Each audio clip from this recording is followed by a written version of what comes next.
Grand Matin Sud Radio, 7h-9h, Patrick Roger.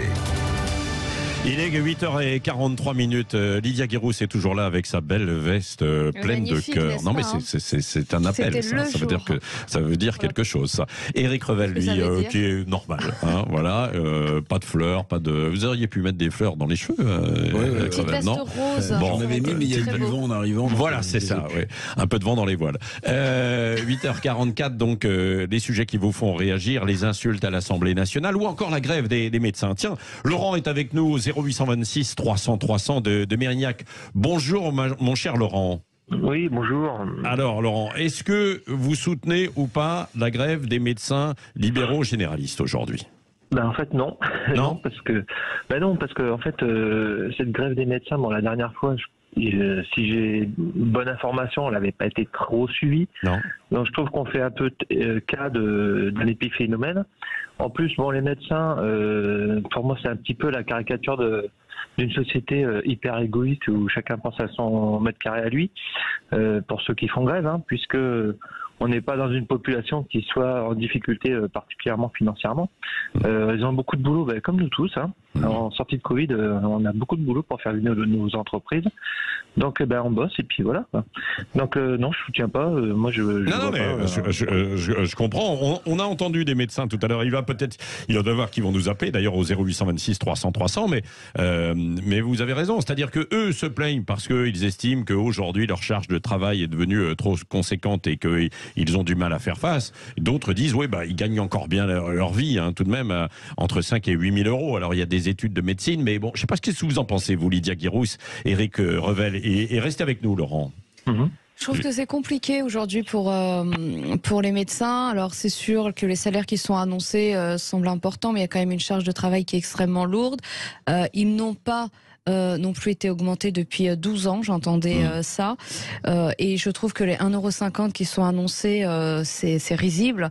Ils souffrent aussi de l'inflation. Et si on a envie d'avoir des médecins qui continuent de s'investir et qui ne quittent pas... Donc vous soutenez les médecins, moi je les soutiens, mais je comprends aussi l'agacement que ça peut susciter et la part d'incompréhension parce que les revenus sont importants.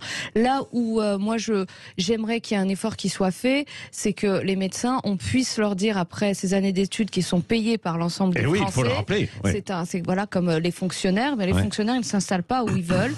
Ils s'installent là où on a besoin d'eux. Peut-être que pendant 2 ou 5 ans, ils pourraient s'installer là où nous avons des besoins plus importants pour pallier aux déserts médicaux. Et Éric Revel ? Oui, alors écoutez, moi je trouve que une fois de plus, le gouvernement est un peu à côté de la plaque, c'est-à-dire que entre les 50 € réclamés pour la consultation et les 1,50 € d'augmentation, non mais il y a un problème énorme, si vous voulez. Ou bien vous dites, comme l'a dit tout à l'heure à votre micro la ministre déléguée, la négo est ouverte et on verra au bout du compte le 28 février pour la décision de la CNAM. Mais enfin, les médecins ont aussi à leur charge des assistants qu'ils payent. Si on veut éviter de passer juste 10 minutes ou 5 minutes devant un médecin parce qu'il est obligé de faire de l'abattage de clients, de patients, il faut quand même donner les moyens à cette médecine de pouvoir continuer à être de qualité. Et puis, il y a aussi les modes de vie qui changent. C'est-à-dire qu'avant, un médecin, comme on les appelait les médecins de famille, pouvait passer des heures et des heures. Aujourd'hui, les nouveaux médecins qui s'installent, et beaucoup sont aussi des femmes, veulent avoir une vie de famille et travailler 35 heures, 40 heures, mais pas forcément plus, quoi. Oui, parce que le sens du travail, on peut le regretter, le déplorer ou pas, mais le sens du travail a changé dans notre société. Et ça touche les médecins aussi, c'est-à-dire que vous avez raison. C'est fini le médecin qui est, j'allais dire, corvéable matin, midi et soir et la nuit. Donc ça aussi, même c'est si un certains choc. le sont encore. Oui, mais c'est quand même un choc pour la société. Quand on était habitué à son médecin de famille ou un médecin traitant efficace, ça rassurait. On savait qu'on pouvait l'appeler un peu quand on voulait. Aujourd'hui, c'est extrêmement compliqué. Alors vous avez abordé la question du numerus clausus qui a été supprimé en 2017, je crois.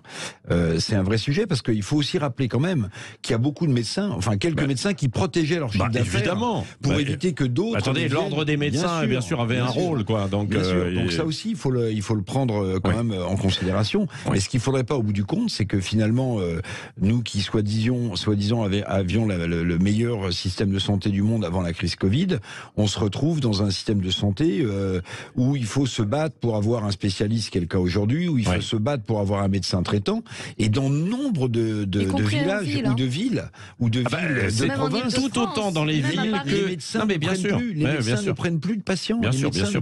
C'est même plus dans les villes qu'à la campagne. À Paris, trouver un pédiatre quand on a un enfant ou simplement un généraliste quand on a déménagé, c'est extrêmement difficile. Oui, c'est valable à Marseille, à Toulouse, à Grenoble, à Bordeaux, bien sûr, à Brive, à Clermont-Ferrand, à Lille.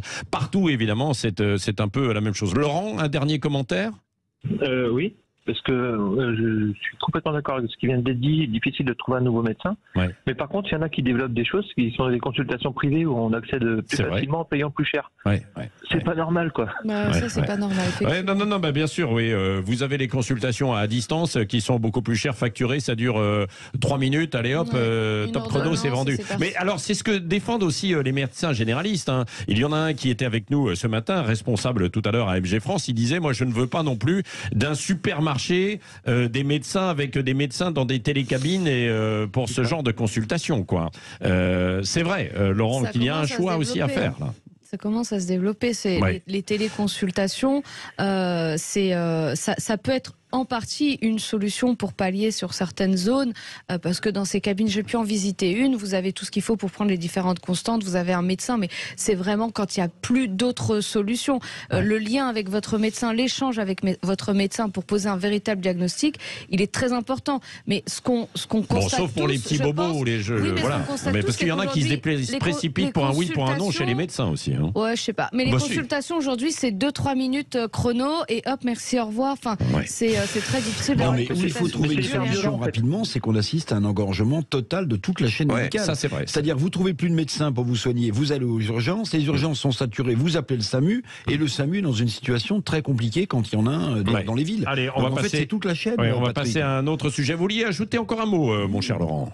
Oui, je disais que c'était hyper violent et c'est cette grève de rompre la médecine.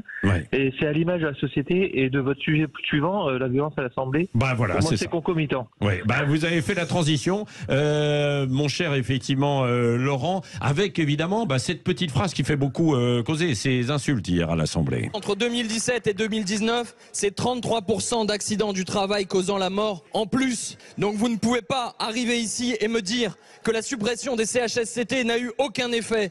Ce sont 150 orphelins, veuves en plus, et vous avez la responsabilité de ces choix politiques. Vous êtes un imposteur et un assassin. Voilà, imposteur, assassin, des mots forts donc d'un député de la NUPS à l'adresse de Olivier Dussopt. Il a ensuite présenté ses excuses. Claude est avec nous de Puy-Darieux dans les Hautes-Pyrénées. Bonjour Claude. Oui, bonjour. Pour réagir sur ces insultes à l'Assemblée. Oui, tout à fait. Mais écoutez, on part à la base, depuis quelques années, ça dégénère lorsqu'on a un président de la République qui dit « j'emmerde les Français ».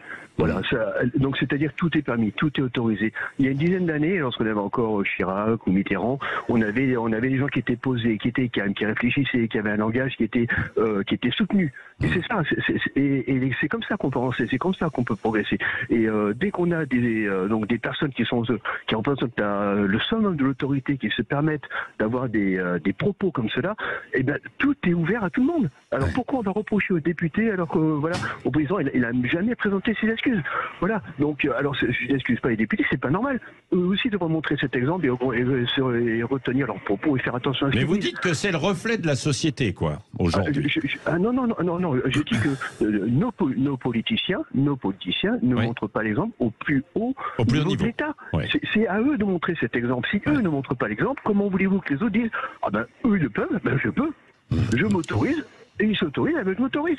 Vous voyez, c'est pas normal, ce n'est pas normal. Et c'est pas comme ça qu'on avancera nulle part d'ailleurs. Et on retrouve cette violence verbale partout. Et c'est pour ça que vous avez partout où c'est marqué, attention, on peut porter plainte contre vous si vous agressez les gens. Vous vous rendez compte, on arrive partout, dans les cabinets médicaux, dans les postes, dans les commerces. Attention, je vous rappelle que si vous m'agressez verbalement, je peux vous attaquer au niveau de la loi. Plus personne ne respecte personne, c'est affolant. C'est quand même franchement affolant. Restez avec nous, Claude. Lydia Kirous et Eric Revel, sur ces insultes. Moi, les députés de la France Insoumise, je les trouve insupportables et pas à la hauteur. Je trouve que une grande partie d'entre eux, et notamment les moins connus, dérivent totalement et sont que dans la quête du clash, du buzz pour faire des retweets et aussi vite disparaître. D'ailleurs, on peut noter que les députés de la France Insoumise que l'on a l'habitude de recevoir, les Garrido, Corbière, et sont plutôt calmes à l'Assemblée nationale. Ils sont plutôt gênés par ce comportement. C'est d'ailleurs pensez qu'ils sont dépassés Corbière un peu par qui a rattrapé ce député pour lui demander d'aller s'excuser. Je pense qu'ils sont dépassés. En off, c'est ce que beaucoup d'entre eux nous disent, notamment ceux qui sont issus de l'ancien Parti socialiste. Je trouve que quand on est député, on a une certaine tenue à avoir et ce mandat oblige. Et là, ils ne sont. On a l'impression vraiment qu'ils sont là pour presque en venir aux mains, que les arguments ne suffisent plus. Oui, d'ailleurs, il y a deux députés qui ont failli en venir aux mains il y a quelques jours, notamment une femme à l'Assemblée nationale. Éric Revel. D'abord, il faut noter, moi je suis assez d'accord avec Claude, c'est quand un président de la République dit j'emmerde les Français. J'ai envie d'emmerder les Français. C'est sûr que c'est pas un mot qu'on s'attend à entendre dans la bouche d'un président de la République. Mais deuxième chose, ce qui est en train de se passer à l'Assemblée nationale, qui est peut-être aussi la montée des violences dans la société française, est en train de fracturer la NUPES. La NUPES. C'est vrai. Parce que vous avez vu l'intervention d'André Chassaigne, un vieux député communiste, qui a de l'expérience, qui s'est désolidarisé publiquement, sans parler du PS qui a pris aussi sa distance avec les sorties des députés LFI, mais juste sur la saillie insultante de ce député LFI. Les CHSCT, vous savez, c'était les comités hygiène et santé dans les entreprises. Ces comités ont fusionné avec les CE, avec les comités d'entreprise, pour donner naissance à une nouvelle structure. Bon, très bien, mais pardonnez-moi, au-delà de l'insulte, en quoi le ministre du Travail, quelle que soit sa couleur politique, est responsable des accidents, fussent-ils mortels, dans les entreprises? En fait, dans toutes les entreprises, vous avez, notamment dans les plus exposées, le bâtiment et d'autres, vous avez des baromètres pour calculer précisément et pour essayer de prémunir ces accidents qui peuvent être terribles. En fait, c'est de la responsabilité des entreprises. Je vois pas comment on peut tenir responsable un ministre du Travail d'imprudence, d'accidents du travail qui peuvent mener malheureusement jusqu'à la mort des salariés. Enfin, tout ça n'a pas de sens. Oui. Merci Éric Revel, Lydia Guéroux.